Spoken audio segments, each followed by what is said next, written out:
कि नगरी में एक सुखिया नाम की माता रहा करती थी। नाम था सुखिया। बहुत सुखी रहा करती थी। छोटे छोटे बच्चे थे सुखिया माँ के।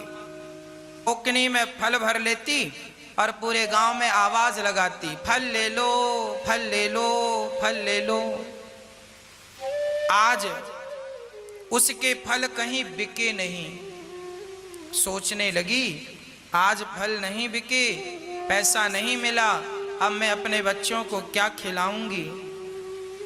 तभी उदास चित्त से सुखिया माँ गुजर रही थी कि नंद महल में आंगन में श्याम सुंदर खेल रहे थे। तो सुखिया माँ श्याम सुंदर को देखने लगी। बहुत देर तक देखती रही। थोड़ी देर बाद हिम्मत करके बोली।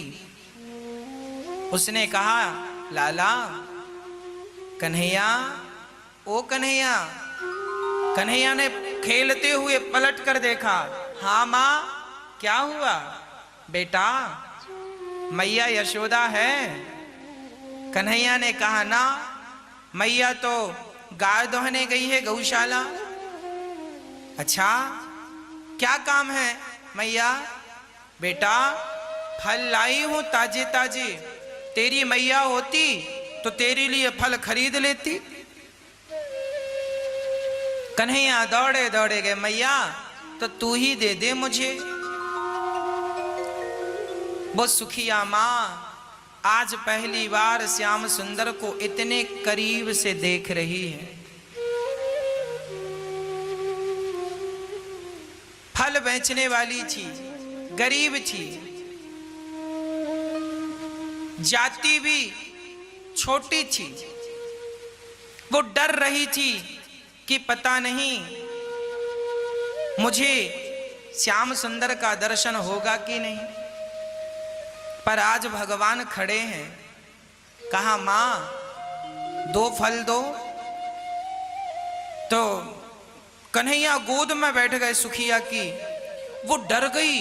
लाला, तू राजा को छोरा है, मेरी गोद में काहू ने देख लियो तो मोको दंड मिलेगो कि तैने छोरा को गोद में काई को बिठाया। कन्हैया बोले, मैया ये छोटा बड़ा क्या होता है? सुखिया ने कहा, बेटा हम छोटी जात के हैं, तुम बड़ी जात के हो। कन्हैया ने कहा, मैया कोई छोटा और कोई बड़ा नहीं है, सब बराबर है। किसी के लिए ईश्वर ने क्या ऐसा विधान बनाया है कि गंगा का पानी केवल ब्राह्मणों की प्यास बुझाएगा, क्षत्रियों की प्यास बुझाएगा, वैश्य और शूद्र की प्यास नहीं बुझाएगा? कैसा है? अरे गंगा का जल ब्राह्मण, क्षत्रिय, वैश्य, शूद्र सबकी प्यास बुझाता है। ऑक्सीजन ईश्वर की तरफ से सबको बराबर मिलती है। रक्त सबका लाल है। ईश्वर की तरफ से कोई भेदभाव नहीं है। कन्हैया ने कहा, मैया ये संसार के अज्ञानी लोग जो है ना, ये ऊंच नीच का भाव रखते हैं। कोई ऊंचा नहीं, कोई नीचा नहीं, सब बराबर है। हर वो व्यक्ति जो भगवान का चिंतन करता है, हर वो व्यक्ति जो भगवान का स्मरण करता है, वो व्यक्ति पवित्र है। कल हमने आपको रैदास जी की कथा सुनाई थी। जाति के मोची थे पर भगवान का नाम हृदय में रखते थे। कबीर दास जी जात के जुलाहे थे पर भगवान का नाम हृदय में रखते थे। जो भगवान का नाम हृदय में रखता है, जो भगवान से जुड़ा है, वो सर्वश्रेष्ठ है, वो किसी भी जात का हो।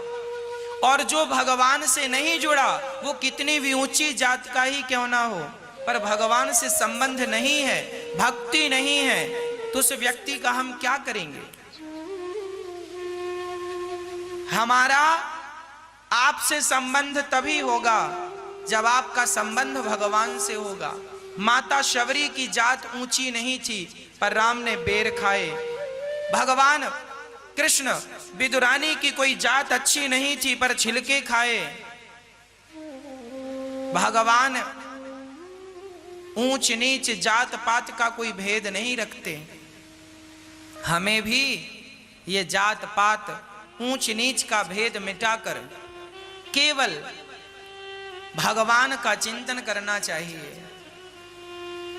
सर्वम खलविदम ब्रह्मा, सब ईश्वर है। कौन छोटा कौन बड़ा। भगवान ने कहा मां तू ही खिला।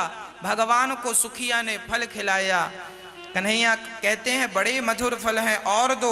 ऐसे हाथ कर लिया, यहां वहां सारे फल रख दिए और कन्हैया से कहा जाओ फल लेकर जाना और मेरे लिए कुछ इसका मूल्य लेकर आना। कन्हैया बोले मैया मेरी माँ तो मुझे इतना खवाती है पर कभी मूल्य नहीं लेती, और आप खिला रही हो तो मूल्य ले रही हो। सुखिया ने कहा बेटा जब तुम हमें कोई मूल्य दोगे ना तो उसी से हमारे बच्चों का पेट भरेगा। कुछ ले आओ ताकि बच्चे आज भूखे ना रहें। भगवान समझ गए, अच्छा ठीक है माँ अभी लाता हूं। चावल के पात्र में हाथ डाला, अंजलि में भरा और लेकर आए तो भगवान के हाथ के बीच के यहाँ छेद से पूरा चावल गिर गया। कुछ दाने रह गए, टोकनी में ऐसे झड़ा दिया। मैया बोली बस इतना? हाँ बस इतना। जितने फल तूने दिए उतने दाने मैंने दिए। मैया बोली कोई बात नहीं। उनको ढक कर घर ले गई। बच्चों ने कहा, सुखिया के बच्चों ने कहा माँ क्या लाई हो? माँ ने कहा कुछ भी नहीं मिला। टोकनी बच्चों ने तो, जो बच्चे तो जिद्दी होते हैं, क्या लाई हो? पूरा झोला देख लेते हैं। तो पूरी टोकनी का कपड़ा हटाकर देखा तो जैसे दाना, एक दाना किसान बोता है तो 1 से 50 दाना हो जाता है। भगवान ने जब माँ को दिया तो मैंने फल दिया, तो भगवान ने उसका फल दिया और वो फल जब मिला तो घर पहुंचते पहुंचते वो फल के कई गुना हो गए। पूरी टोकनी सोना चांदी हीरा मोती से परमात्मा ने भर दी।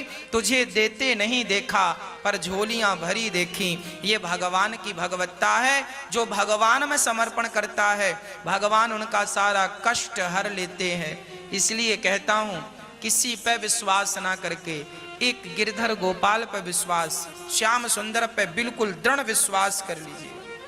मंत्र जाप मम दृढ़ विश्वास।